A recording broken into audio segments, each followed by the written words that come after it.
Welcome to Barbie Travels. We have my new doll here that I got from the Goodwill, and I am transforming him into an older man. I added on his hair already and his big old fat mustache, and now I'm adding on the goatee. So what I'm doing right here, I'm just adding some Elmer's glue, believe it or not, on his chin. That's how I did it all over his hair and his mustache. And I'm putting the hair on the bottom of the chin there, so I can make it be like right as perfect as I need it as a goatee. Kind of sexy, but he's gonna have some gray hair later.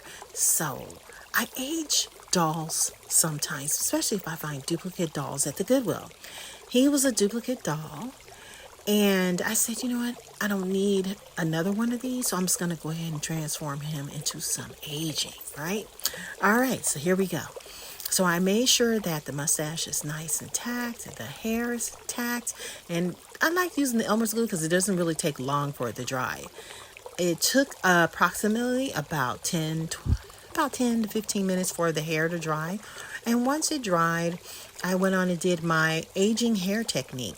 Look back on my tutorials on that on YouTube for do-it-yourself aging Barbie dolls. And it's the same technique. But this time I'm not using a toothpick to go down deep into the roots like how I did the Barbie.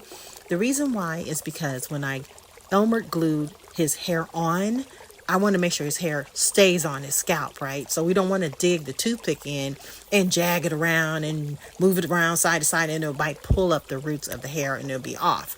So this time I'm painting it lightly over his hair. Now, if you guys are wondering the kind of hair that I'm using, I am using the Afro Barbie. You know, any Afro Barbies, I love them all.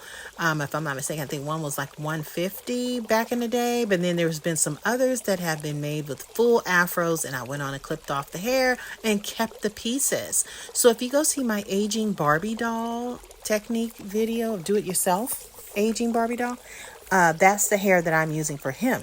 Okay, so save your hair, you guys. When you're trimming it off, yeah, you can trim it off and save it in a Ziploc bag, and it's all beautiful. Now I'm working the brush all the way around the edges where I want it to be dyed. Okay, so I'm using some gray acrylic paint from Walmart, nothing fancy, and a little bit of white, just to kind of make it a little more whiter than, a little lighter than the dark gray, right?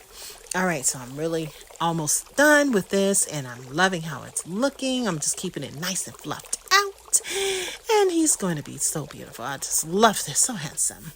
Now, I'm going to do his mustache and his goatee as well when it dries, and I just love it. I wonder what I'm going to name him. Any ideas? Well, I'll put up a video of the name that I decided to use. Stay tuned for part 2.